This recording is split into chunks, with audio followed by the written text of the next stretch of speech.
여러분, 오늘은 정말 마음이 뜨거워지는 이야기를 들려드리려고 합니다. 한평생 아이들을 가르치며 선하게 살아온 선생님이 악질 부동산 투기꾼에게 당하고 있을 때 40년 전 제자들이 나타나서 펼친 통쾌한 복수극입니다.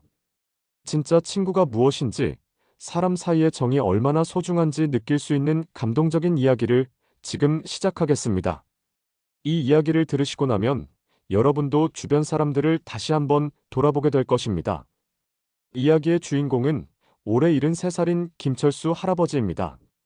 철수 할아버지는 40년간 서울 외곽의 한 중학교에서 체육교사로 근무하며 수많은 아이들을 가르쳤습니다.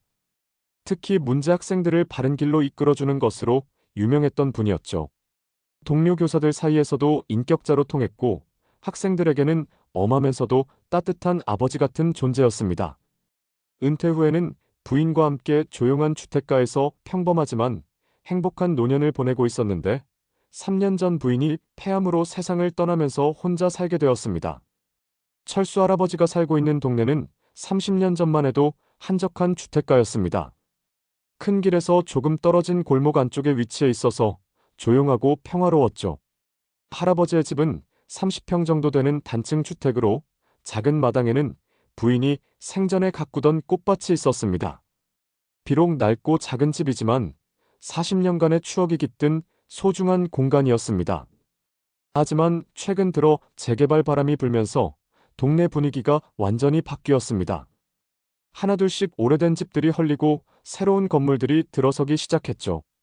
처음에는 몇 채 안 되는 집들이 헐리는 정도였지만 점점 규모가 커져서 이제는 동네 전체가 공사장 같은 분위기가 되었습니다. 덤프트럭들이 오가고 굴삭기 소리가 하루 종일 울려 퍼졌죠. 오래된 이웃들은 하나둘 이사를 가고 새로 들어온 사람들은 대부분 투기 목적으로 온 사람들이었습니다. 할아버지는 이런 변화가 싫었지만 그렇다고 평생 살던 집을 떠날 생각은 없었습니다. 부인과의 추억이 깃든 이 집에서 생을 마감하고 싶었거든요. 그런데 6개월 전 정말 악질적인 인물이 이 동네에 나타났습니다.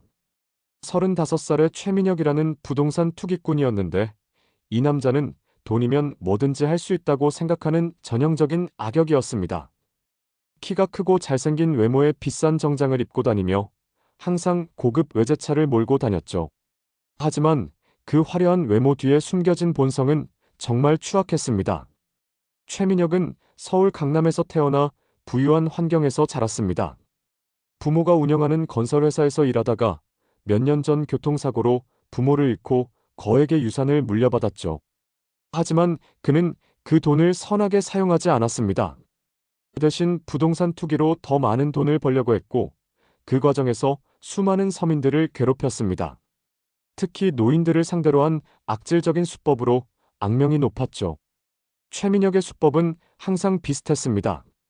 먼저 개발 예정 지역의 정보를 미리 입수한 다음 그 지역의 땅을 싸게 사들이는 것이었죠. 하지만 단순히 돈으로 사는 것이 아니라 갖은 압박과 협박을 통해 헐값에 사들이는 것이 그의 특기였습니다. 특히 혼자 사는 노인들을 주 타깃으로 삼았는데 이들이 저항하기 어렵다는 것을 잘 알고 있었거든요. 이번에 최민혁이 노린 것은 철수 할아버지가 살고 있는 지역 전체였습니다. 이 지역이 곧 대단지 아파트 개발 구역으로 지정될 예정이라는 내부 정보를 입수했거든요. 만약 이 지역의 모든 땅을 싸게 사들여서 개발업체에 넘기면 수백억 원의 이익을 남길 수 있었습니다. 최민혁에게는 인생 최대의 사업 기회였던 것이죠. 그래서 최민혁은 주변 집들을 하나씩 매입하기 시작했습니다. 처음에는 정중하게 접근해서 시세보다 조금 높은 가격을 제시했죠. 대부분의 집주인들은 좋은 조건에 기꺼이 팔고 이사를 갔습니다. 하지만 문제는 철수 할아버지였습니다. 아무리 좋은 조건을 제시해도 팔지 않겠다고 버텼거든요. 처음에 최민혁은 철수 할아버지를 만나러 갔을 때 정중한 태도를 보였습니다. 깔끔한 정장을 입고 고급스러운 선물까지 들고 와서 예의 바르게 인사를 드렸죠. 그리고 시세보다 2배 높은 금액을 제시하며 집을 팔아달라고 부탁했습니다. 웬만한 사람이라면 솔깃할 만한 조건이었죠. 하지만 철수 할아버지의 답변은 단호했습니다. 돈이 문제가 아니라 이 집에서 계속 살고 싶다고 말했습니다. 부인과의 추억이 깃든 곳이라서 떠날 생각이 없다고 했죠. 최민혁은 처음에는 이해한다는 듯이 웃으며 돌아갔지만 속으로는 화가 머리끝까지 치밀어 올랐습니다. 최민혁에게는 자신의 뜻을 거역하는 사람을 용납할 수 없었습니다. 특히 늙은 할아버지 한 명이 자신의 거대한 계획에 걸림돌이 된다는 것이 자존심에 큰 상처가 되었죠. 더구나 이미 주변 사람들에게 이 지역 개발 사업에 대해 자신 있게 이야기해 놓은 상황이었습니다. 만약 할아버지 때문에 사업이 무산된다면 자신의 체면이 말이 아니었죠. 그래서 최민혁은 계속해서 가격을 올려가며 철수 할아버지를 설득하려 했습니다. 3배, 4배, 심지어 5배까지 제시했지만 할아버지의 답은 변하지 않았습니다. 오히려 할아버지는 최민혁에게 말했습니다. 아무리 많은 돈을 줘도 팔지 않을 테니까 그만 찾아오라고 했죠. 이 말을 들은 최민혁은 정말 분노했습니다. 지금까지 돈으로 안 되는 일이 없었는데 늙은 할아버지 하나가 자신을 무시한다고 생각했거든요. 그 순간부터 최민혁의 본성이 드러나기 시작했습니다. 더 이상 정중한 척하지 않았죠. 어느 날부터 최민혁은 협박조로 말하기 시작했습니다. 할아버지 혼자 살기에는 이 동네가 위험해질 거라며 빨리 좋은 조건일 때 팔고 나가는 게 좋을 거라고 했죠. 그러면서 비열한 웃음을 지으며 할아버지를 노려봤습니다. 하지만 철수 할아버지는 여전히 흔들리지 않았습니다. 40년간 학생들을 다루면서 단련된 정신력이 있었거든요. 최민혁이 정말 화가 난 것은 주변 사람들의 시선 때문이었습니다. 동네 사람들이 늙은 할아버지 하나 설득 못하는 최민혁을 보며 수군거리기 시작했거든요. 특히 최민혁의 사업 파트너들이나 투자자들 사이에서도 그의 능력을 의심받기 시작했습니다. 이런 상황이 계속되면 자신의 사업에도 악영향을 미칠 것 같았죠. 게다가 최민혁에게는 시간이 많지 않았습니다. 이 지역의 개발 계획이 곧 공식적으로 발표될 예정이었는데 그 전에 모든 땅을 확보해야 했거든요. 계획이 발표되면 땅값이 급등해서 이익을 크게 줄어들 것이었습니다. 그래서 최민혁은 점점 더 조급해졌고 그 조급함이 그를 더욱 악질적으로 만들었습니다. 드디어 최민혁은 본격적으로 철수 할아버지를 괴롭히기 시작했습니다. 처음에는 소소한 괴롭힘부터 시작했죠. 할아버지 집 앞 도로를 공사한다며 통행을 막아버렸습니다. 명목상으로는 상하수도 공사라고 했지만 실제로는 할아버지를 괴롭히려는 의도였습니다. 이 때문에 할아버지가 장 보러 나가거나 병원에 가려면 한참 돌아가야 했죠. 평소에 10분이면 갈 수 있는 거리를 30분 넘게 걸어야 했습니다. 73살의 할아버지에게는 정말 힘든 일이었죠. 더구나 무릎 관절이 좋지 않아서 오래 걷기가 힘든 상황이었습니다. 또한 최민혁은 할아버지 집 주변에 큰 트럭들을 세워두어서 햇볕을 차단했습니다. 그러면서 공사 자재를 보관하는 거라고 둘러댔지만 실제로는 할아버지를 괴롭히려는 의도였습니다. 할아버지가 키우던 화초들이 햇볕을 못 받아서 죽어가기 시작했죠. 특히 부인이 생전에 가꾸던 장미꽃들이 시들어가는 모습을 보며 할아버지는 정말 마음이 아팠습니다. 철수 할아버지는 처음에는 참고 견뎠습니다. 이런 일들이 일시적인 것이라고 생각했거든요. 하지만 최민혁의 괴롭힘은 점점 더 악질적으로 변해갔습니다. 어느 날부터는 할아버지 집 바로 옆에 거대한 스피커를 설치해서 24시간 내내 시끄러운 소음을 내기 시작했습니다. 명목상으로는 공사 현장 안전을 위한 경고방송이라고 했지만 실제로는 할아버지가 잠을 못 자도록 하려는 악질적인 괴롭힘이었습니다. 낮에는 그나마 견딜만 했지만 밤에도 계속되는 소음 때문에 할아버지는 제대로 잠을 잘 수가 없었습니다. 며칠째 제대로 잠을 못 자다 보니 얼굴이 해쓱해지고 건강도 악화되기 시작했죠. 이 소음은 정말 악질적이었습니다. 단순한 경고음이 아니라 의도적으로 거슬리는 주파수의 소리를 내도록 설계된 것 같았거든요. 귀를 막아도 소용없을 정도로 크고 날카로운 소리였습니다. 할아버지는 이 소리 때문에 두통까지 생겼죠. 철수 할아버지가 최민혁에게 항의하러 가면 최민혁은 뻔뻔하게 대답했습니다. 공사 현장 안전을 위한 어쩔 수 없는 조치라며 싫으면 다른 곳으로 이사 가라고 했죠. 그러면서 비열한 웃음을 지으며 할아버지를 조롱했습니다. 심지어 할아버지가 화를 내자 노인네가 성질이 더럽다며 모욕까지 했습니다. 하지만 이것은 시작에 불과했습니다.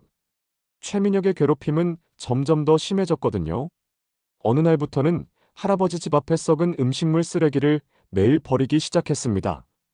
그것도 하루 이틀이 아니라 일주일, 한 달 계속해서 말이죠. 악취가 너무 심해서 할아버지가 창문도 열 수 없을 정도였습니다. 특히 여름철에는 정말 견디기 힘들었습니다. 썩은 생선, 상한 고기, 곰팡이 핀 음식들이 뒤섞여서 나는 냄새는 상상할 수 없을 정도로 역겨웠거든요. 게다가 파리와 구더기들이 들끓어서 집안까지 들어왔습니다. 할아버지는 매일 아침 일어나서 그 쓰레기들을 치우느라 고생해야 했죠. 최민혁은 이것도 공사인부들이 실수로 그런 거라고 둘러댔습니다. 하지만 매일 같은 시간에 정확히 할아버지 집 앞에만 쓰레기가 버려지는 것을 보면 명백히 의도적인 행동이었습니다. 심지어 할아버지가 감시 카메라를 설치하겠다고 하자 최민혁은 그것도 방해했습니다. 공사 중이라서 전기 공급이 불안정하다며 카메라 설치를 막았죠. 그런데 더욱 충격적인 일이 벌어졌습니다. 어느 날 할아버지가 병원에 다녀와서 집에 돌아와 보니 대문이 열려 있고 집 안이 어수선하게 되어 있었던 것입니다. 도둑이 들었나 싶어서 확인해 보니 큰 물건은 없어지지 않았지만 작은 물건들이 몇 개 사라져 있었습니다. 가장 충격적인 것은 부인의 유품들이 사라진 것이었습니다. 부인의 결혼 반지와 목걸이, 그리고 두 사람의 결혼 사진이 들어있던 액자까지 없어졌죠. 이것들은 돈으로 살 수 없는 소중한 추억의 물건들이었습니다. 철수 할아버지는 이 물건들을 발견하지 못하고 온 집안을 뒤져봤지만 찾을 수 없었습니다. 할아버지는 즉시 경찰서에 신고했습니다. 하지만 경찰들의 반응은 시큰둥했습니다. 담당 형사는 대충 조사하는 척만 하고는 요즘 독거노인을 노리는 절도범이 많으니 조심하라는 말만 했죠. 그리고 잃어버린 물건들의 가치가 크지 않아서 수사에 한계가 있다며 체념하라는 듯한 태도를 보였습니다. 하지만 철수 할아버지는 확신했습니다.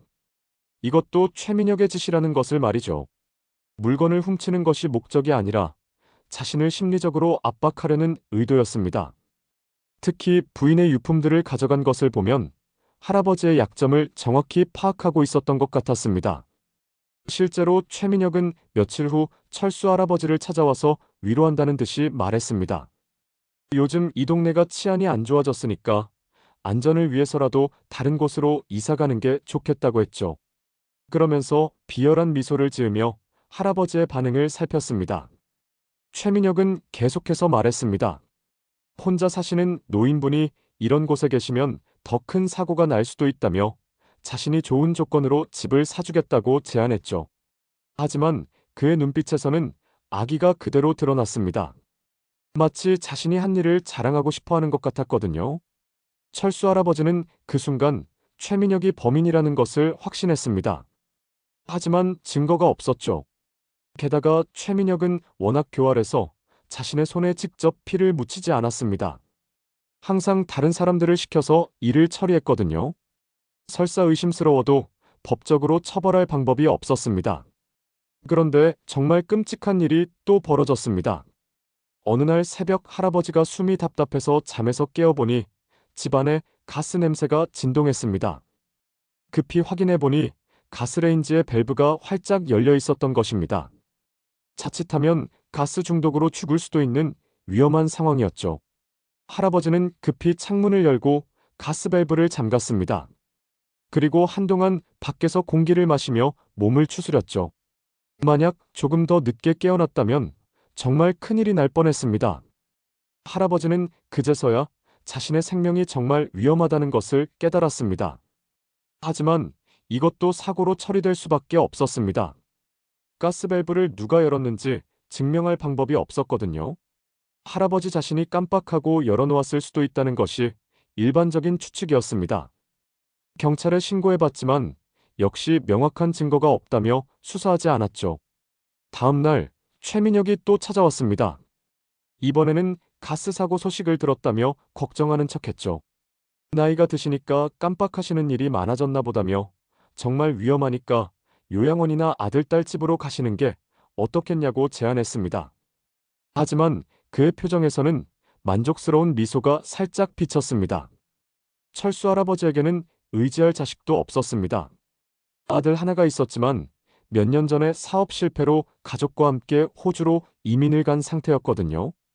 연락은 가끔 하지만 경제적으로 여유가 없어서 할아버지를 도울 형편이 되지 않았습니다. 게다가 할아버지도 아들에게 짐이 되고 싶지 않아서 자신의 어려움을 털어놓지 않았죠. 최민혁은 이런 할아버지의 상황을 이미 다 조사해 놓고 있었습니다. 할아버지의 가족관계, 경제 상황, 심지어 건강 상태까지 모든 것을 파악하고 있었거든요. 그래서 더욱 뻔뻔하게 압박할 수 있었던 것이죠. 할아버지를 도와줄 사람이 아무도 없다는 것을 알고 있었거든요. 최민혁의 조사 능력은 정말 무서울 정도였습니다. 그는 사설 탐정까지 고용해서 할아버지의 모든 것을 조사했거든요. 할아버지의 과거 직업, 은퇴 후 생활 패턴, 자주 가는 병원, 친한 이웃들까지 모든 것을 파악했습니다. 심지어 할아버지가 부인의 기일에 무덤을 찾아가는 것까지 미행해서 알고 있었죠. 그런데 최민혁의 괴롭힘은 여기서 끝나지 않았습니다. 며칠 후에는 정말 무서운 일이 벌어졌습니다. 철수 할아버지가 저녁에 집 앞을 걷고 있을 때 갑자기 어둠 속에서 3명의 남자들이 나타났습니다. 모두 건장한 체격에 험상궂은 얼굴을 하고 있었죠. 그들은 할아버지를 둘러싸고는 협박하기 시작했습니다. 이 동네가 곧 개발될 텐데 계속 버티고 있으면 사고가 날 수도 있다며 무서운 말들을 했죠. 할아버지가 넘어질 수도 있고 가스 사고가 또 날 수도 있다며 은근히 협박했습니다. 그들의 말투와 표정에서는 진짜로 해칠 수도 있다는 위협이 느껴졌습니다. 철수 할아버지는 그 순간 정말 무서웠습니다. 하지만 40년간 말썽꾸러기 학생들을 다루면서 길러진 용기로 당당하게 맞섰습니다. 자신을 협박해도 소용없다며 경찰에 신고하겠다고 했죠. 목소리는 떨렸지만 눈빛만은 굴복하지 않았습니다. 하지만 그 남자들은 비웃으며 대답했습니다. 신고해봤자 소용없을 거라며 증거도 없지 않냐고 했습니다. 그러면서 할아버지가 실수로 넘어져서 다칠 수도 있다며 더욱 노골적으로 협박했죠. 심지어 그 중 한 명은 할아버지의 어깨를 거칠게 밀치기까지 했습니다. 다행히 그때 이웃집에서 불이 켜지면서 사람이 나오는 기척이 들렸습니다. 그러자 세 남자들은 급히 사라졌죠. 하지만 마지막에 한 명이 할아버지에게 속삭였습니다. 다음에는 이웃이 없을 때 만나자고 말이죠. 그 순간 할아버지는 온몸에 소름이 돋았습니다. 그날 밤 철수 할아버지는 잠을 이룰 수가 없었습니다. 정말 자신의 생명이 위험하다는 생각이 들었거든요. 하지만 그렇다고 해서 최민혁에게 굴복할 수는 없었습니다. 평생 정직하게 살아온 자신의 신념을 포기할 수는 없었습니다. 게다가 부인의 무덤 앞에서 여기서 함께 살다가 함께 떠나겠다고 약속했는데 그 약속을 지키고 싶었습니다. 다음 날부터 철수 할아버지는 더욱 조심스럽게 생활하기 시작했습니다.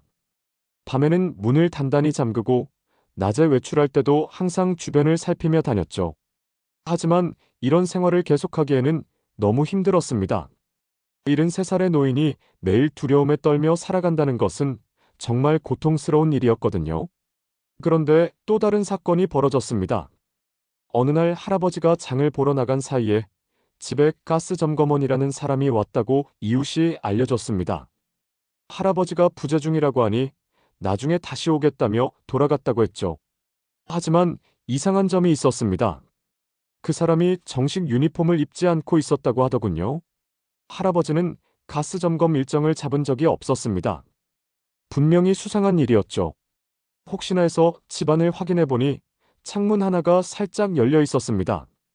분명히 나갈 때는 모든 창문을 잠갔는데 말이죠. 더 자세히 살펴보니 서랍장 서류들이 뒤져진 흔적도 있었습니다.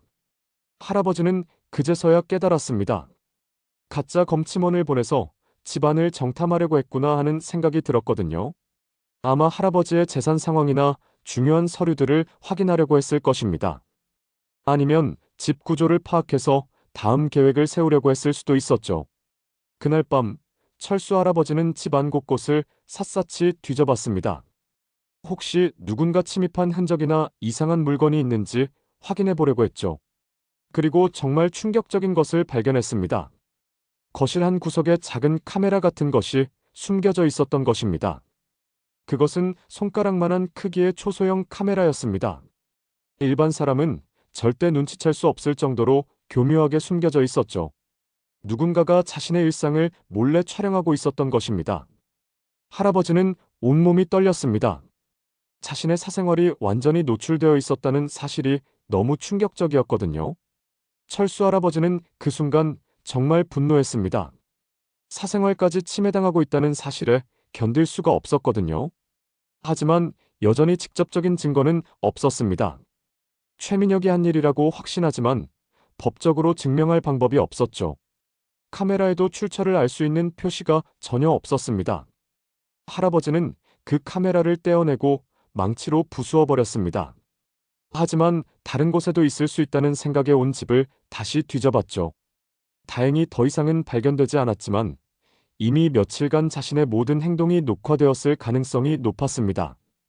다음 날 철수 할아버지는 경찰서에 신고하러 갔습니다. 하지만 경찰들의 반응은 여전히 시큰둥했습니다. 담당 형사는 카메라 파편을 보더니 증거가 불분명하다며 혹시 할아버지가 착각하고 계시는 건 아니냐고 되물었죠. 심지어 나이가 드시니까 피해의식이 생기는 경우가 많다며 무시하는 듯한 태도를 보였습니다. 더욱 충격적인 것은 경찰서에서 돌아오는 길에 최민혁을 마주친 일이었습니다. 최민혁은 할아버지를 보자 비웃으며 말했습니다. 경찰서에는 잘 다녀오셨냐며 별다른 도움이 안 되었을 거라고 했죠. 마치 할아버지가 경찰서에 간다는 것을 미리 알고 있었던 것처럼 말이에요. 그 순간 철수 할아버지는 깨달았습니다. 최민혁이 경찰들과도 어떤 연결고리가 있구나 하는 생각이 들었거든요. 아니면 돈으로 무마하고 있을 수도 있었습니다. 어쨌든 경찰의 도움은 기대하기 어려운 상황이었습니다. 할아버지는 완전히 고립된 기분이었죠. 그런데 며칠 후 정말 끔찍한 일이 또 벌어졌습니다.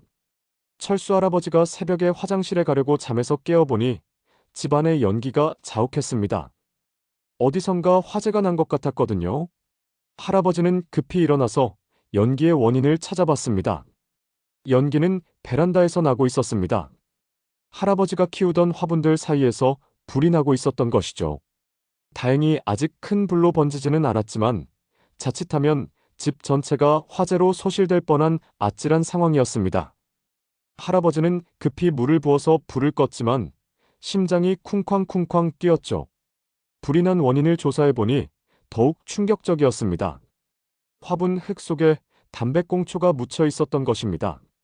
그것도 한두 개가 아니라 여러 개가 말이죠. 누군가 의도적으로 담배꽁초를 묻어서 화재를 일으키려고 한 것 같았습니다.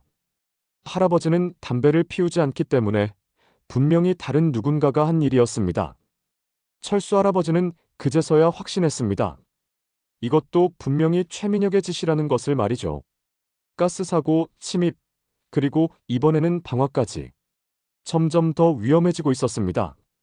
다음에는 정말로 큰 사고가 날 수도 있었죠. 최민혁은 정말로 자신을 죽이려고 하는 것 같았습니다. 하지만 여전히 할아버지는 굴복하지 않았습니다. 평생 아이들에게 정의와 용기를 가르쳐온 선생님으로서 악한 세력에 굴복할 수는 없었거든요. 비록 외롭고 힘들었지만 끝까지 버텨보기로 결심했습니다. 부인의 영전에서도 포기하지 않겠다고 다짐했죠. 그런데 최민혁의 괴롭힘은 더욱 교묘해졌습니다. 이제는 직접적인 위해를 가하는 대신 심리적인 압박을 가하기 시작했거든요. 할아버지의 일상 패턴을 완전히 파악한 후 할아버지가 가는 곳마다 나타나서 은근히 압박했습니다. 할아버지가 마트에 가면 최민혁도 따라와서 같은 코너를 맴돌았습니다. 직접 말을 걸지는 않았지만 할아버지를 계속 바라보면서 무언의 압박을 가했죠. 할아버지가 병원에 가면 병원 앞에서 기다리고 있다가 할아버지가 나오면 따라오기도 했습니다. 가장 악질적인 것은 할아버지가 부인의 무덤을 찾아갔을 때였습니다. 최민혁이 거기까지 따라와서 할아버지가 부인 앞에서 눈물을 흘리는 모습을 지켜보고 있었던 것입니다. 그리고 할아버지가 돌아갈 때 비열한 미소를 지으며 인사했죠. 할아버지는 그 순간 정말 분노했습니다. 최민혁은 할아버지에게 말했습니다. 부인분도 천국에서 할아버지가 고생하시는 모습을 보면 안쓰러워하실 거라며 편안한 곳으로 이사 가시는 게 부인분을 위해서도 좋을 거라고 했죠. 죽은 사람까지 이용해서 할아버지를 압박하는 것이었습니다. 할아버지는 그 말을 듣고 정말 화가 났습니다. 하지만 무덤가에서 싸울 수는 없었죠. 대신 조용히 말했습니다. 자신은 절대 굴복하지 않을 것이라고 부인과의 약속을 지키겠다고 했습니다. 최민혁은 그 말을 듣고 비웃었지만 할아버지의 확고한 의지를 느낄 수 있었습니다.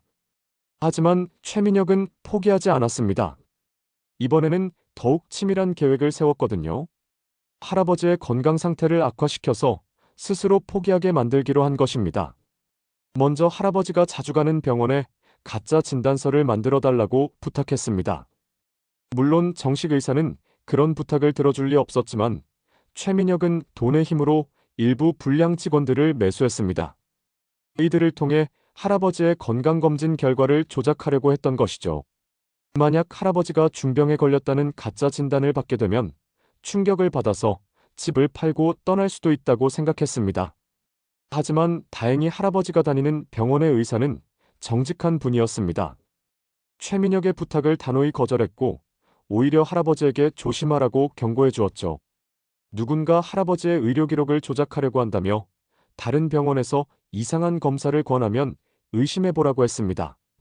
최민혁은 이 계획이 실패하자 더욱 직접적인 방법을 시도했습니다. 할아버지 집 근처에 가짜 부동산 중개소를 차렸던 것입니다. 그리고 이 지역이 곧 공장지대로 바뀔 예정이라는 거짓 소문을 퍼뜨렸죠. 주변 집값이 폭락할 거라며 지금 팔지 않으면 나중에 손해를 본다고 협박했습니다. 하지만 철수 할아버지는 이런 거짓말에 넘어가지 않았습니다. 40년간 교육 현장에서 일하면서 온갖 거짓말과 속임수를 경험해봤기 때문에 최민혁의 수법을 금방 간파할 수 있었거든요. 오히려 최민혁이 얼마나 절망적인 상황인지 알 수 있었습니다. 그런데 바로 그때 정말 놀라운 일이 벌어졌습니다. 어느 날 오후 할아버지가 집에서 쉬고 있을 때 초인종이 울렸습니다. 요즘 같아서는 누가 와도 조심스럽게 문을 열어야 했지만 문 밖에서 들려오는 목소리가 낯설지 않았습니다. 나가보니 정장을 깔끔하게 차려입은 중년 남성 3명이 서 있었죠. 모두 40대 중반 정도로 보이는 품위 있는 모습이었습니다. 그중 한 명이 할아버지를 보자 반가워하며 말했습니다. 선생님, 저 이정훈입니다. 기억나시나요? 이정훈이라는 이름을 듣는 순간 철수 할아버지의 마음이 뛰기 시작했습니다. 40년 전 자신이 가르쳤던 학생의 이름이었거든요. 하지만 당시 중학생이었던 아이가 이렇게 훌륭한 어른으로 성장한 모습을 보니 한순간에 알아보기 어려웠습니다. 이정훈은 할아버지의 놀란 표정을 보고 웃으며 설명했습니다. 40년 전에 선생님께 체육을 배웠던 학생이라고. 당시에는 말썽꾸러기였지만 지금은 판사가 되어서 법원에서 일하고 있다고 했죠. 그 순간 할아버지의 기억이 되살아났습니다. 키가 작고 말랐지만 정의감이 강했던 그 아이가 맞았습니다. 철수 할아버지는 정말 감격스러웠습니다. 자신이 가르쳤던 아이가 이렇게 훌륭하게 성장한 모습을 보니 가슴이 벅차올랐거든요. 특히 판사가 되었다는 말을 듣고는 더욱 자랑스러웠습니다. 정의감이 강했던 그 아이의 성격이 그대로 이어져서 사회에서 정의를 실현하는 일을 하고 있다니 말이죠. 이정훈은 함께 온 두 사람을 소개했습니다. 박상민은 지역경찰서에서 서장으로 일하고 있었고 최영수는 대형 로펌에서 변호사로 활동하고 있었죠.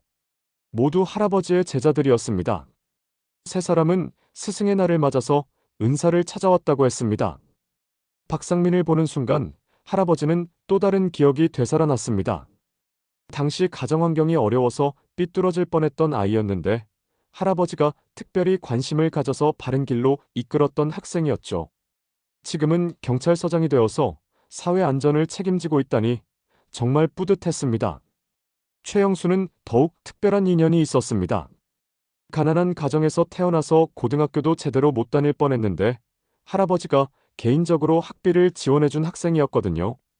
당시 할아버지 자신도 경제적으로 여유롭지 않았지만 재능 있는 아이가 공부를 포기하는 것을 보고만 있을 수 없어서 도움을 주었던 것이죠. 세 사람은 40년 만에 다시 만나게 된 것을 정말 기뻐했습니다. 하지만 할아버지의 초라한 모습을 보고는 깜짝 놀랐죠. 기억 속에 건강하고 당당했던 선생님과는 너무 다른 모습이었거든요. 얼굴도 많이 수척해지셨고 집 주변 상황도 엉망이었습니다. 특히 집 앞에 쌓여있는 쓰레기들과 이상한 냄새, 그리고 할아버지의 불안해하는 모습을 보고는 뭔가 심각한 일이 있다는 것을 직감했습니다. 이정훈이 조심스럽게 물어봤습니다. 선생님, 무슨 일이 있으시나요? 왜 이렇게 지내고 계시는지 말씀해 주세요. 철수 할아버지는 처음에는 괜찮다고 하시려 했습니다. 제자들에게 걱정을 끼치고 싶지 않았거든요. 하지만 세 사람의 진심 어린 걱정을 보고 마음이 무너졌습니다. 특히 이들이 모두 사법부와 경찰, 법조계에서 일하고 있다는 것을 알고는 혹시나 하는 희망이 생겼죠. 결국 할아버지는 그동안 겪었던 모든 일들을 털어놓기 시작했습니다. 최민혁이라는 부동산 투기꾼이 어떻게 자신을 괴롭히고 있는지, 가스 사고와 화재, 침입과 협박까지 모든 것을 자세히 설명했죠. 처음에는 말하기 힘들었지만 점점 모든 것을 털어놓게 되었습니다. 특히 부인의 유품들이 도난당한 일과 생명을 위협하는 사고들이 계속 일어나는 일에 대해서는 목소리가 떨렸습니다. 혼자서는 도저히 감당하기 어려운 상황이었다고 하지만 어디에도 도움을 요청할 곳이 없었다고 했죠. 제자들은 할아버지의 이야기를 들으면서 점점 분노가 치솟았습니다. 자신들이 존경하는 은사를 이렇게 괴롭히는 악질이 있다니 도저히 참을 수가 없었거든요. 특히 이정훈 판사는 법관으로서의 정의감이 불타올랐습니다. 이런 일이 자신에 관할 지역에서 벌어지고 있다는 사실이 너무 분했죠. 박상민 서장도 마찬가지였습니다. 경찰로서 이런 범죄를 절대 용납할 수 없다고 다짐했죠. 특히 할아버지가 경찰에 신고해도 제대로 처리되지 않았다는 이야기를 듣고는 부끄러움을 느꼈습니다. 자신이 책임져야 할 지역에서 이런 일이 일어나고 있었다니 경찰서장으로서 체면이 말이 아니었죠. 최영수 변호사는 할아버지에게 자세한 상황을 더 물어봤습니다. 최민혁이 정확히 어떤 방식으로 괴롭혔는지, 언제부터 시작되었는지, 혹시 증거가 있는지 꼼꼼하게 확인했죠. 변호사다운 치밀함으로 사건의 전모를 파악하려고 했습니다. 철수 할아버지는 그동안 혼자 끙끙 앓고 있던 모든 것을 털어놓았습니다. 처음에는 말하기 조심스러워했지만 제자들의 진심 어린 관심을 느끼고 점점 마음을 열게 되었죠. 특히 경찰에 신고해도 제대로 처리되지 않았다는 이야기를 할 때는 박상민 서장의 표정이 싸늘해졌습니다. 박상민은 즉시 자신의 부하들에게 전화를 걸었습니다. 왜 이런 중요한 사건이 제대로 처리되지 않았는지 추궁했죠. 담당 형사들은 서장이 직접 관심을 보이자 당황했습니다. 그동안 대충 넘어갔던 사건이었는데 갑자기 서장이 직접 나서니까 긴장할 수밖에 없었거든요. 서장은 담당 형사들에게 엄중하게 지시했습니다. 최민혁이라는 인물에 대해 즉시 전면적인 조사에 착수하라고, 그리고 지금까지 왜 제대로 수사하지 않았는지 보고서를 제출하라고 했죠. 서장의 직접적인 관심을 받게 되니까 담당 형사들도 더 이상 대충 넘어갈 수 없었습니다. 이정훈 판사도 가만히 있지 않았습니다. 법원 내부의 인맥을 통해서 최민혁과 관련된 모든 소송 기록을 조사하기 시작했습니다. 혹시 이전에도 비슷한 일을 저질렀을 가능성이 높다고 판단했거든요. 과연 예상대로였습니다. 최민혁의 과거 기록은 정말 가관이었습니다. 최민혁은 그동안 수십 건의 민사소송에 연루되어 있었습니다. 대부분 부동산 관련 분쟁이었는데 패턴이 모두 비슷했죠. 개발 지역의 토지주들을 압박해서 헐값에 매입한 후 고가의 개발업체에 넘기는 수법이었습니다. 그 과정에서 수많은 서민들이 피해를 봤던 것이죠. 특히 충격적인 것은 3년 전에 있었던 사건이었습니다. 80대 독거노인을 상대로 비슷한 수법을 썼는데 그 할머니가 스트레스로 인한 심장마비로 돌아가신 것이었습니다. 하지만 직접적인 증거가 없어서 최민혁은 아무런 처벌도 받지 않았죠. 이정훈 판사는 이 기록을 보고 치가 떨렸습니다. 더 조사해보니 최민혁이 저지른 범죄는 상상을 초월했습니다. 그는 단순히 부동산 투기만 한 것이 아니라 체계적으로 범죄 조직을 운영하고 있었던 것입니다. 변호사, 공인중개사, 건축업자, 심지어 일부 공무원들까지 거대한 네트워크를 구축하고 있었죠. 최영수 변호사는 더욱 구체적으로 조사했습니다. 최민혁의 재정 상황, 사업 구조, 그리고 그가 사용하는 협력업체들까지 모든 것을 파헤치기 시작했죠. 대형 로펌의 리서치 능력은 정말 대단했습니다. 며칠 만에 최민혁의 모든 비리가 드러나기 시작했거든요. 가장 충격적인 발견은 최민혁이 탈세를 상습적으로 하고 있었다는 사실이었습니다. 페이퍼 컴퍼니를 여러 개 만들어서 수익을 분산시키고 실제 소득의 절반도 신고하지 않고 있었죠. 또한 공사업체들과 결탁해서 허위 계약서를 만들어 비용을 부풀리는 수법도 사용하고 있었습니다. 더 나아가서 최민혁이 공무원들에게 뇌물을 주고받은 정황도 포착되었습니다. 개발 허가를 빨리 받기 위해 구청 직원들에게 금품을 제공했고 일부 경찰관들에게도 돈을 주면서 자신의 불법 행위를 눈감아달라고 부탁했던 것이죠. 박상민 서장은 이 사실을 알고 더욱 분노했습니다. 자신의 부하들 중에서도 최민혁에게 매수된 사람이 있을 가능성이 높았거든요. 그래서 철수 할아버지의 신고가 제대로 처리되지 않았던 것이었습니다. 서장은 이 사실을 알고 몸서리를 쳤습니다. 서장은 즉시 내부 감찰을 지시했습니다. 최민혁과 연루된 경찰관들을 모두 찾아내서 처벌하겠다고 다짐했죠. 동시에 철수 할아버지 집 주변에 24시간 순찰을 배치해서 더 이상의 괴롭힘을 막기로 했습니다. 그런데 이때 최민혁은 전혀 눈치채지 못하고 있었습니다. 여전히 할아버지를 혼자라고 생각하고 있었거든요. 오히려 할아버지가 계속 버티고 있는 것에 더욱 화가 나서 더 강력한 압박을 가하기로 결심했습니다. 이것이 최민혁의 가장 큰 실수였습니다. 최민혁은 이번에는 정말 위험한 수를 썼습니다. 조직폭력배들을 직접 고용해서 할아버지를 물리적으로 위협하기로 한 것이죠. 하지만 이것이 최민혁의 몰락을 앞당기는 결과를 가져올 줄은 몰랐습니다. 이제는 철수 할아버지 혼자가 아니었거든요. 어느 날 저녁 3명의 건장한 남자들이 철수 할아버지의 집 앞에 나타났습니다. 이들은 최민혁이 고용한 조폭들이었는데 할아버지를 확실히 겁주라는 지시를 받고 온 것이었죠. 하지만 이들은 자신들이 완전히 감시당하고 있다는 사실을 몰랐습니다. 박상민 서장이 배치해놓은 형사들이 이미 할아버지 집 주변을 지키고 있었거든요. 조폭들이 나타나자마자 형사들은 즉시 상황을 서장에게 보고했고 서장은 현장 검거를 지시했습니다. 드디어 최민혁의 꼬리를 잡을 기회가 온 것이죠. 조폭들이 할아버지에게 접근해서 협박을 시작하려는 순간 갑자기 사방에서 경찰들이 나타났습니다. 완전 무장한 기동대까지 동원된 대규모 작전이었죠. 현행범으로 체포된 조폭들은 당황해서 아무 말도 하지 못했습니다. 이들은 즉시 경찰서로 연행되었습니다. 박상민 서장은 직접 조사에 나섰습니다. 조폭들을 신문하면서 누가 사주했는지 추궁했죠. 처음에는 입을 다물고 있던 조폭들도 서장의 강력한 압박과 각종 증거들 앞에서는 결국 입을 열 수밖에 없었습니다.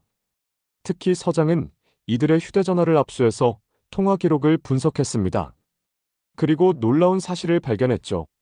최민혁과 이들 사이에 수십 통의 통화 기록이 있었고 심지어 돈 거래 내역까지 은행 계좌를 통해 확인할 수 있었습니다. 조폭들은 최민혁이 자신들을 고용했다고 자백했습니다. 돈을 얼마나 받았는지, 어떤 지시를 받았는지 모든 것을 털어놓았죠. 심지어 최민혁이 이전에도 여러 번 자신들을 고용해서 다른 사람들을 협박했다는 사실까지 밝혀졌습니다. 더욱 충격적인 증언이 나왔습니다. 조폭들은 최민혁이 자신들에게 할아버지를 다치게 해도 된다고 했다는 것입니다. 심지어 사고로 보이게 처리하라는 지시까지 받았다고 했죠. 이는 단순한 협박이 아니라 살인미수에 해당하는 중범죄였습니다.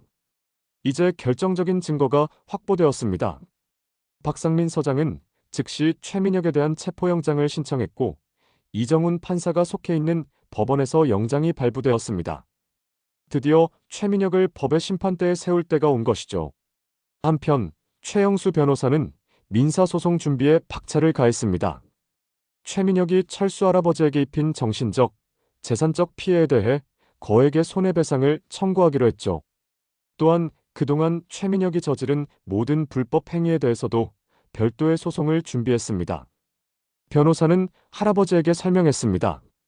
단순히 괴롭힘에 대한 배상뿐만 아니라 정신적 피해, 건강 악화, 재산 가치 하락 등 모든 것을 종합해서 소송을 진행하겠다고 했죠. 예상 배상 금액만 해도 수십억 원에 달할 것 같다고 했습니다. 드디어 최민혁이 체포되는 날이 왔습니다. 아침 일찍 박상민 서장이 직접 지휘하는 대규모 수사팀이 최민혁의 사무실로 향했습니다. 최민혁은 평소와 같이 출근해서 업무를 보고 있었는데 갑자기 수십 명의 경찰들이 들이닥친 것을 보고 깜짝 놀랐습니다. 박상민 서장이 체포영장을 보여주며 엄숙하게 말했습니다. 최민혁 씨 협박, 공갈, 주거침입, 방화, 살인미수 등의 혐의로 체포합니다. 최민혁은 말이 안 된다며 발악했지만 이미 모든 증거가 확보된 상태였습니다. 특히 최민혁이 고용했던 조폭들의 자백이 결정적이었습니다. 이들이 최민혁으로부터 받은 지시 내용, 돈을 받은 기록, 심지어 통화 녹음까지 모든 것이 증거로 제출되었거든요. 최민혁은 더 이상 변명할 여지가 없었습니다. 체포 과정에서 최민혁은 마지막까지 뻔뻔한 모습을 보였습니다. 자신은 정당한 사업을 했을 뿐이라며 할아버지가 거짓말을 하고 있다고 주장했죠. 하지만 압도적인 증거들 앞에서는 어떤 주장도 소용이 없었습니다. 체포 소식을 들은 철수 할아버지는 감격스러웠습니다. 그동안 혼자서 감당하기 어려웠던 고통이 드디어 해결되는 순간이었거든요. 하지만 더욱 감동적인 것은 제자들이 자신을 위해 이렇게 애써주고 있다는 사실이었습니다. 이정훈 판사는 최민혁의 재판을 직접 담당하지는 않았지만 법원 내에서 이 사건이 공정하게 처리될 수 있도록 뒤에서 도움을 줬습니다. 특히 최민혁이 그동안 저지른 다른 범죄들도 함께 수사될 수 있도록 관련 기관에 협조를 요청했죠. 수사 과정에서 더욱 놀라운 사실들이 밝혀졌습니다. 최민혁이 그동안 희생시킨 피해자들이 철수 할아버지뿐만이 아니었던 것입니다. 수십 명의 서민들이 최민혁의 악랄한 수법에 당해서 재산을 잃고 정신적 고통을 받았던 것이죠. 특히 3년 전에 심장마비로 돌아가신 80대 할머니의 유족들이 나타나서 증언했습니다. 당시에는 직접적인 증거가 없어서 문제 제기를 하지 못했지만 이번 기회에 진실을 밝히고 싶다고 했습니다. 최민혁의 범죄는 단순한 부동산 사기가 아니라 사람의 목숨까지 앗아간 심각한 범죄였던 것입니다. 최영수 변호사는 이 모든 피해자들을 대표해서 집단 소송을 제기했습니다. 최민혁이 그동안 부당하게 취득한 모든 재산을 피해자들에게 배상하도록 하는 것이 목표였죠. 또한 최민혁의 모든 재산을 동결시켜서 해외로 도피할 수 없도록 조치했습니다. 수사 과정에서 최민혁의 범죄 규모가 얼마나 컸는지 적나라하게 드러났습니다. 그는 지난 10년간 수백억 원의 부당이득을 취했고 그 과정에서 수백 명의 피해자를 양산했습니다. 특히 노인들을 상대로 한 범죄가 대부분이어서 사회적 공분을 샀죠. 재판이 시작되자 최민혁은 모든 혐의를 부인했습니다. 자신은 합법적으로 부동산 사업을 했을 뿐이며 조폭들과는 아무 관련이 없다고 주장했죠. 하지만 검찰이 제출한 증거들 앞에서는 어떤 변명도 통하지 않았습니다. 특히 결정적이었던 것은 최민혁의 휴대전화에서 발견된 통화 기록과 문자 메시지들이었습니다. 조폭들과 주고받은 대화 내용이 그대로 남아 있었거든요. 또한 은행 계좌를 통한 돈 거래 내역도 모두 확보되어 있었습니다. 더욱 충격적인 증거도 나왔습니다. 최민혁이 할아버지 집에 몰래 설치했던 감시 카메라의 영상들이 발견된 것입니다. 최민혁은 이 영상들을 자신의 사무실 컴퓨터에 저장해 놓고 있었는데 압수수색 과정에서 모두 발견되었죠. 이 영상들에는 할아버지의 일상생활이 적나라하게 녹화되어 있었습니다. 할아버지가 혼자 식사하는 모습, 부인 사진을 보며 눈물 흘리는 모습, 밤에 잠 못 이루는 모습까지 모든 것이 담겨 있었죠. 법정에서 이 영상이 공개되자 방청객들이 분노했습니다. 재판 과정에서 철수 할아버지도 증인으로 출석했습니다. 할아버지는 떨리는 목소리로 그동안 겪었던 고통을 증언했죠. 법정에 있던 모든 사람들이 할아버지의 증언을 들으며 분노했습니다. 특히 부인의 유품이 도난당한 이야기를 할 때는 눈물을 흘리는 사람들도 있었죠. 특히 가스밸브를 열어놓은 사건과 화재 사건을 증언할 때는 방청석에서 탄식 소리가 나왔습니다. 한 인간이 다른 인간에게 어떻게 그런 악질적인 일을 할 수 있는지 이해할 수 없다는 반응이었죠. 심지어 판사도 최민혁을 냉담한 시선으로 바라봤습니다. 최민혁은 법정에서도 뻔뻔한 태도를 보였습니다. 할아버지의 증언에 대해 노인의 착각이라며 무시하려 했죠. 하지만 검찰이 제출한 물적 증거들과 조폭들의 증언, 그리고 감시 영상 앞에서는 더 이상 변명할 수 없었습니다. 재판부는 최민혁의 죄질이 매우 불량하다고 판단했습니다. 단순한 재산범이 아니라 약자를 상대로 조직적이고 지속적으로 범죄를 저지른 흉악범이라고 규정했죠. 특히 노인을 상대로 한 범죄라는 점에서 더욱 엄중하게 처벌해야 한다고 판시했습니다. 1심 판결에서 판사는 최민혁에게 징역 8년을 선고했습니다. 또한 피해자들에게 총 50억 원의 손해배상을 하도록 명령했죠. 최민혁이 그동안 부당하게 축적한 재산을 생각하면 충분히 가능한 금액이었습니다. 하지만 형사재판보다 더 충격적인 것은 민사재판의 결과였습니다. 최영수 변호사가 제기한 손해배상 소송에서 법원은 최민혁에게 총 100억 원의 배상을 명령했습니다. 그동안 피해를 본 모든 사람들에 대한 위자료와 재산 피해를 합산한 금액이었죠. 특히 철수 할아버지의 경우에는 20억 원의 손해배상을 받게 되었습니다. 정신적 피해와 재산 피해, 그리고 생명의 위험까지 감수해야 했던 점을 종합적으로 고려한 결과였죠. 할아버지는 이 소식을 듣고 믿을 수 없어 했습니다. 더욱 놀라운 것은 세무당국의 조사 결과였습니다. 최민혁이 탈세한 금액이 무려 200억 원을 넘는 것으로 밝혀졌거든요. 추징금과 가산세를 합치면 500억 원이 넘는 금액을 내야 하는 상황이었습니다. 결국 최민혁은 모든 재산을 잃고 파산 상태가 되었습니다. 그동안 부당하게 축적했던 수백억 원의 재산이 모두 피해자들에게 배상되거나 국고로 환수되었죠. 최민혁 자신은 교도소에서 8년을 보내야 하는 신세가 되었습니다. 한편 최민혁과 결탁했던 공무원들과 경찰관들도 모두 처벌받았습니다. 뇌물을 받은 구청 직원들은 해임되었고 최민혁의 불법 행위를 묵인한 경찰관들도 중징계를 받았죠. 박상민 서장은 이 기회에 부서 전체를 대대적으로 정화했습니다. 철수 할아버지는 이 모든 과정을 지켜보면서 정말 감격스러웠습니다. 혼자서는 절대 해결할 수 없었던 문제가 제자들의 도움으로 완벽하게 해결된 것이었죠.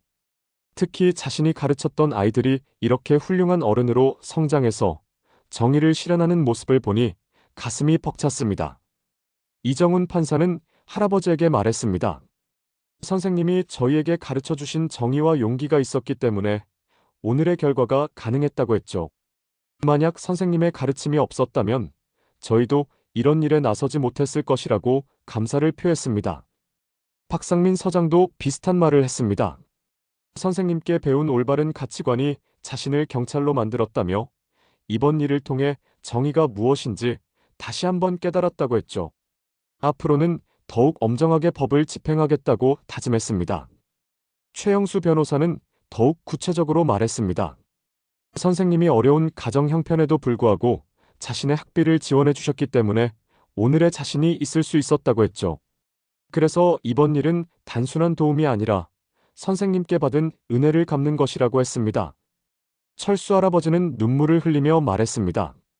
자신이 교사로서 한 일은 당연한 것이었는데 제자들이 이렇게 훌륭하게 성장해서 도움을 주니까 정말 감사하다고 했죠. 특히 혼자서 외롭게 지내던 자신에게 이런 든든한 지원군이 있다는 것이 얼마나 큰 힘이 되는지 모른다고 했습니다. 하지만 제자들의 도움은 여기서 끝나지 않았습니다.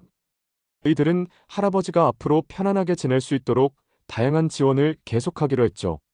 먼저 할아버지의 건강관리를 위해 정기적인 건강검진을 받을 수 있도록 했습니다. 또한 할아버지가 외롭지 않게 지낼 수 있도록 정기적인 만남을 갖기로 했습니다. 매월 한 번씩은 3명이 함께 할아버지를 찾아뵙고 안부를 확인하기로 한 것이죠. 할아버지는 이런 제자들의 마음이 정말 고마웠습니다. 뿐만 아니라 제자들은 할아버지의 다른 제자들도 찾아서 연결해 주었습니다. 40년간 가르친 학생들 중에는 각계각층에서 활동하는 사람들이 많았거든요. 이들이 모두 모여서 정기적인 동창회를 만들기로 했습니다. 첫 번째 동창회가 열렸을 때 철수 할아버지는 정말 감동받았습니다. 100명이 넘는 제자들이 모여서 할아버지를 모시고 즐거운 시간을 보냈거든요.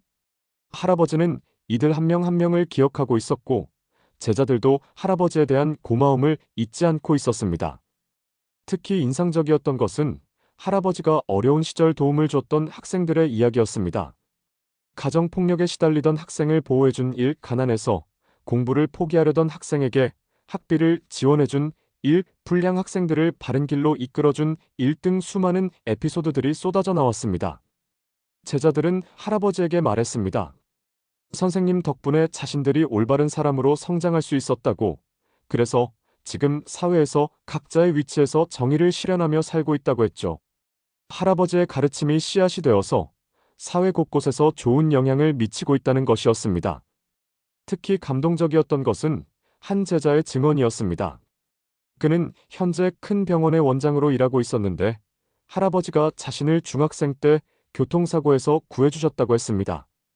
할아버지가 자신의 몸을 던져서 보호해주지 않았다면 지금의 자신은 없었을 거라고 눈물을 흘리며 말했죠. 또 다른 제자는 현재 대기업 CEO로 일하고 있었습니다. 그는 할아버지가 자신의 가난한 가정 환경 때문에 비관하고 있을 때 꿈을 포기하지 말라고 격려해 주셨다고 했습니다. 그 격려 덕분에 포기하지 않고 공부해서 성공할 수 있었다고 감사를 표했죠. 철수 할아버지는 그제서야 자신의 인생이 헛되지 않았다는 것을 깨달았습니다. 비록 경제적으로는 넉넉하지 않았고 말년에 고생을 했지만 자신이 가르친 아이들이 이렇게 훌륭하게 성장한 것을 보니 모든 것이 보람으로 느껴졌습니다. 또한 할아버지는 진정한 친구가 무엇인지도 깨달았습니다. 어려울 때 나타나서 도움을 주는 사람, 계산 없이 진심으로 걱정해주는 사람, 그런 사람들이 진짜 친구라는 것을 알게 되었죠. 제자들이지만 이제는 인생의 동반자이자 진정한 친구가 되었습니다. 최민혁 사건 이후 철수 할아버지의 삶은 완전히 바뀌었습니다. 손해배상금으로 경제적 여유가 생겼고 제자들의 지속적인 관심으로 외로움도 사라졌습니다. 무엇보다 자신이 혼자가 아니라는 것을 깨달았죠. 할아버지는 이 경험을 통해 새로운 활동을 시작하기로 했습니다. 자신과 같은 처지에 있는 독거노인들을 돕는 일이었죠. 제자들과 함께 봉사단체를 만들어서 어려움에 처한 노인들에게 도움을 주기 시작했습니다. 특히 부당한 대우를 받는 노인들이 있으면 제자들의 전문성을 활용해서 법적 도움을 주었습니다. 이정훈 판사는 법률 자문을, 박상민 서장은 치안 서비스를, 최영수 변호사는 무료 변론을 제공했죠. 이런 활동이 언론에 알려지면서 철수 할아버지와 제자들의 이야기는 사회적 화제가 되었습니다. 사람들은 이들의 아름다운 인연에 감동했고 진정한 스승과 제자의 관계가 무엇인지 다시 한번 생각해보게 되었습니다. 특히 교육계에서는 이 이야기가 큰 반향을 일으켰습니다. 단순히 지식을 전달하는 것이 아니라 인격을 형성하고 올바른 가치관을 심어주는 것이 진정한 교육이라는 메시지를 전해주었거든요. 전국의 교사들이 철수 할아버지의 이야기에 감동받았고 자신들의 교육 철학을 돌아보는 계기가 되었습니다. 한 교육 전문가는 이렇게 말했습니다. 철수 선생님의 이야기는 교육의 진정한 가치가 무엇인지 보여주는 사례라고 했죠. 단순히 성적이나 진학률로 교육을 평가하는 것이 아니라 학생들의 인성과 가치관을 키우는 것이 얼마나 중요한지 알 수 있다고 했습니다. 또한 이 이야기는 사회의 어른들에게도 큰 교훈을 주었습니다. 나이가 들어서도 옛 은사나 친구들과의 관계를 소중히 여기는 것이 얼마나 중요한지 깨닫게 해주었거든요. 많은 사람들이 이 이야기를 듣고 자신의 옛 선생님이나 친구들에게 안부를 묻기 시작했습니다. 특히 인상적인 반응을 보인 것은 중년층이었습니다. 자신들도 학창시절에 도움을 받았던 선생님들이 있었는데 그분들의 안부를 확인해보겠다는 사람들이 많았죠. 소셜미디어에는 옛 은사를 찾는 게시물들이 급증했고 실제로 재회에 성공한 사례들도 많이 나왔습니다. 한편 최민혁의 사건은 부동산 투기의 폐해에 대한 경각심도 불러일으켰습니다. 정부는 이 사건을 계기로 부동산 투기 근절을 위한 강력한 대책을 발표했죠. 특히 노인층을 상대로 한 부동산 사기에 대해서는 더욱 엄중하게 처벌하기로 했습니다. 부동산 업계에서도 자체적인 정화 노력이 시작되었습니다. 업계 단체들이 윤리 강령을 강화하고 최민혁과 같은 불량업자들을 걸러낼 수 있는 시스템을 구축하기로 했죠. 또한 노인들을 상대로 한 부당한 영업행위를 신고할 수 있는 한라인도 개설했습니다. 지금도 철수 할아버지는 건강하게 지내고 있습니다. 제자들과 함께 봉사활동을 하면서 보람찬 노년을 보내고 있죠. 그리고 매월 열리는 동창회에서 더 많은 제자들과 만나며 즐거운 시간을 갖고 있습니다. 할아버지는 요즘 자서전을 쓰고 있습니다. 40년간의 교직 생활과 이번 사건을 통해 깨달은 인생의 교훈들을 담은 책이죠. 출판사에서는 이미 출간 제의를 해왔고 인쇄 수익금은 모두 교육 관련 자선단체에 기부할 예정이라고 합니다. 특히 할아버지는 자서전에서 이런 말을 썼습니다. 인생에서 가장 큰 재산은 돈이 아니라 사람이라는 것을 깨달았다고 했죠.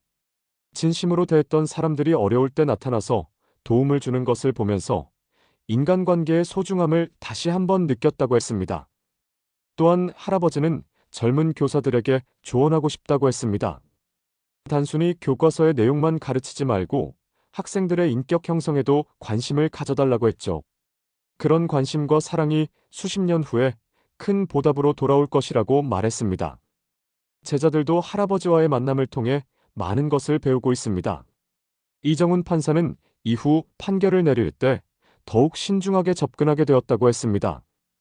특히 약자를 보호하는 판결에 더 많은 관심을 기울이고 있다고 했죠. 박상민 서장도 마찬가지입니다.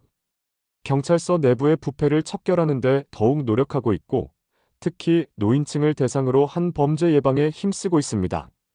또한 부하 경찰관들에게도 시민을 섬기는 자세의 중요성을 강조하고 있죠. 최영수 변호사는 사회적 약자를 위한 무료 변론 활동을 확대했습니다. 대형 로펌에서 일하면서도 일정 비율은 반드시 공익소송에 할애하고 있죠. 특히 노인들을 상대로 한 사기 사건에는 적극적으로 나서고 있습니다. 새 제자들은 또한 정기적으로 모여서 사회 정의를 실현할 수 있는 방안들을 논의하고 있습니다. 각자의 전문 분야에서 어떻게 하면 더 나은 사회를 만들 수 있을지 고민하고 있죠. 할아버지의 가르침이 그들에게 계속 영향을 미치고 있는 것입니다. 한편 최민혁은 교도소에서 복역 중입니다.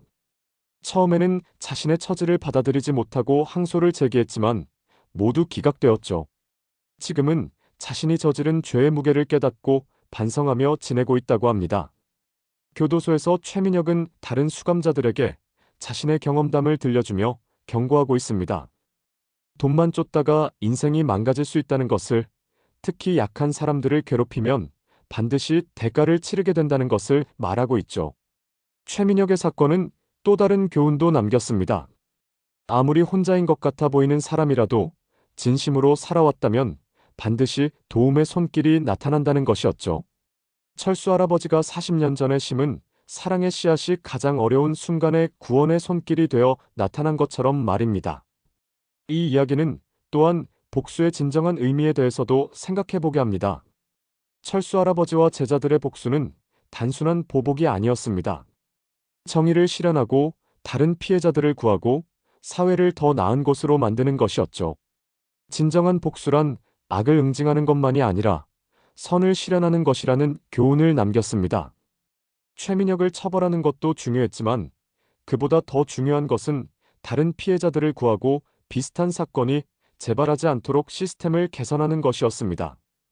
지금도 전국 곳곳에서 철수 할아버지와 같은 어려움을 겪는 노인들이 있을 것입니다.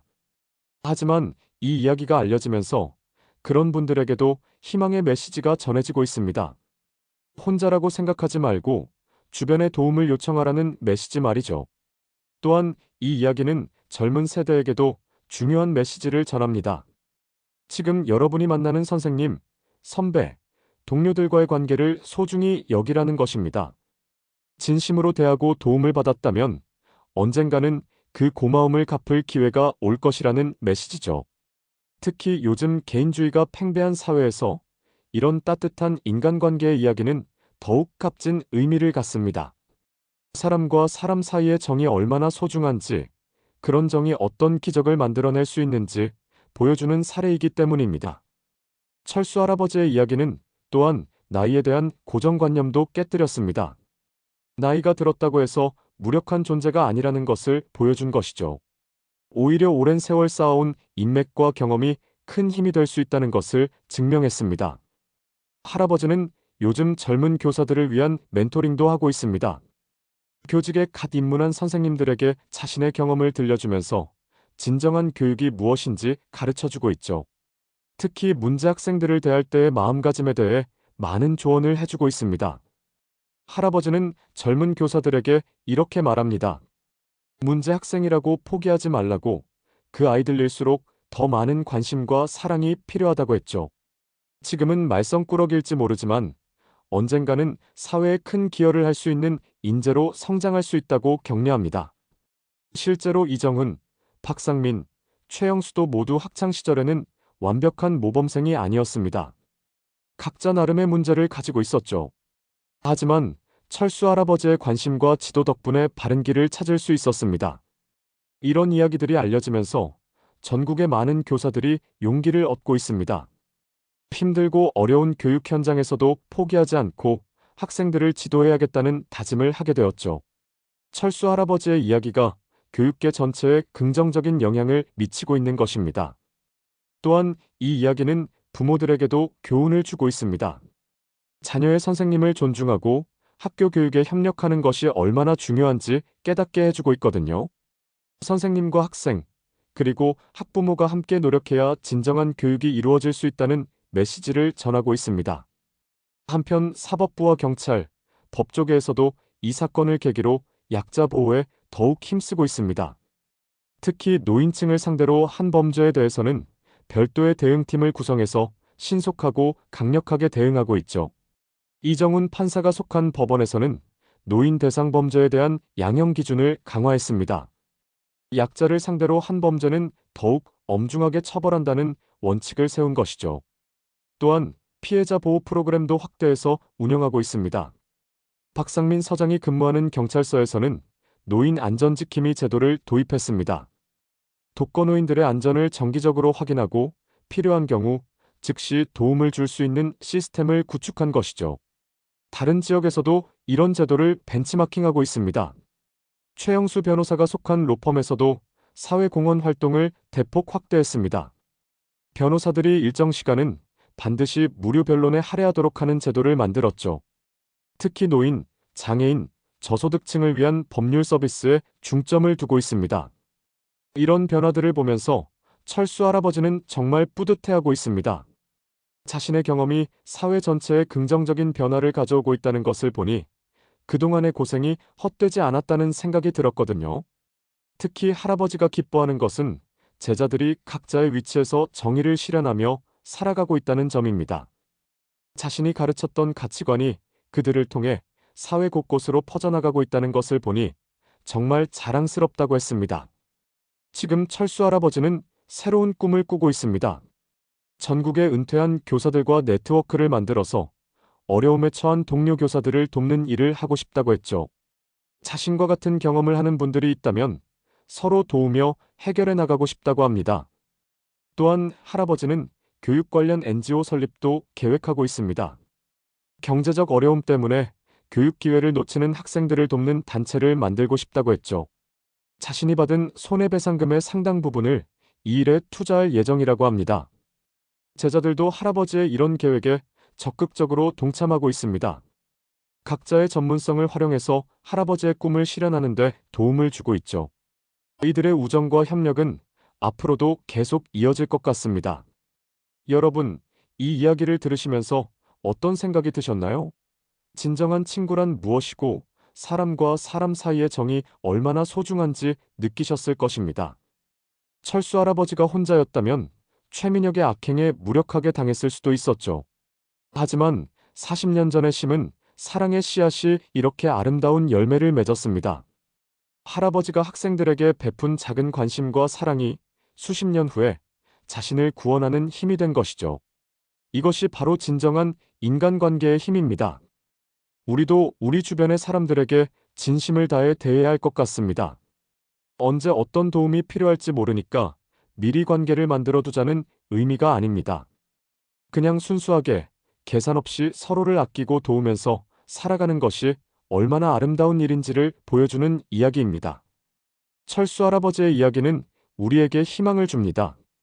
아무리 어려운 상황에서도 포기하지 않고 올바르게 살아간다면 언젠가는 도움의 손길이 나타날 것이라는 희망 말이죠. 그리고 그 도움은 바로 우리가 평소에 심어놓은 사랑의 씨앗에서 나온다는 것을 가르쳐 줍니다. 또한 이 이야기는 나이나 지위에 관계없이 모든 사람이 소중한 존재라는 메시지도 전합니다. 비록 은퇴한 노인이지만 철수 할아버지에게는 그를 아끼고 존경하는 사람들이 있었습니다. 그들에게 할아버지는 여전히 소중한 스승이자 인생의 은인이었죠. 우리 사회에도 철수 할아버지 같은 분들이 많을 것입니다. 묵묵히 자신의 자리에서 최선을 다하며 살아가시는 분들 말이죠. 이런 분들에게 관심을 갖고 존경을 표하는 것이 얼마나 중요한지 이 이야기가 보여주고 있습니다. 특히 요즘 같은 개인주의 시대에 이런 따뜻한 인간관계의 이야기는 더욱 소중합니다. SNS나 온라인으로는 수많은 사람들과 연결되어 있지만 정작 어려울 때 진심으로 도와줄 사람은 많지 않다는 것이 현실이거든요. 하지만 철수 할아버지의 이야기는 아직도 진심 어린 인간관계가 존재한다는 것을 보여줍니다. 그리고 그런 관계를 만들어가는 것이 얼마나 소중한지 깨닫게 해줍니다. 이 이야기를 통해 우리 모두가 더 나은 사람이 되었으면 좋겠습니다. 주변 사람들에게 더 많은 관심을 갖고 진심으로 대하며 어려운 사람이 있으면 도움의 손길을 내밀 수 있는 그런 사람들로 말이죠. 그리고 언젠가 우리도 어려움에 처했을 때 철수 할아버지처럼 든든한 친구들이 나타나서 도움을 줄 수 있기를 바랍니다. 그런 아름다운 인연들이 이 세상을 더욱 따뜻하고 살기 좋은 곳으로 만들어줄 것입니다. 오늘 이 이야기를 들으신 여러분도 주변을 한번 돌아보시기 바랍니다. 혹시 도움이 필요한 분은 없는지, 안부를 물어볼 분은 없는지 말이죠. 작은 관심과 사랑이 언젠가는 큰 기적을 만들어낼 수 있다는 것을 기억하면서 말입니다. 오늘 준비한 이야기는 여기까지입니다. 재밌게 들으셨다면 좋아요와 구독 부탁드려요. 영상 제작에 정말 큰 힘이 됩니다. 감사합니다. 좋은 하루 보내세요.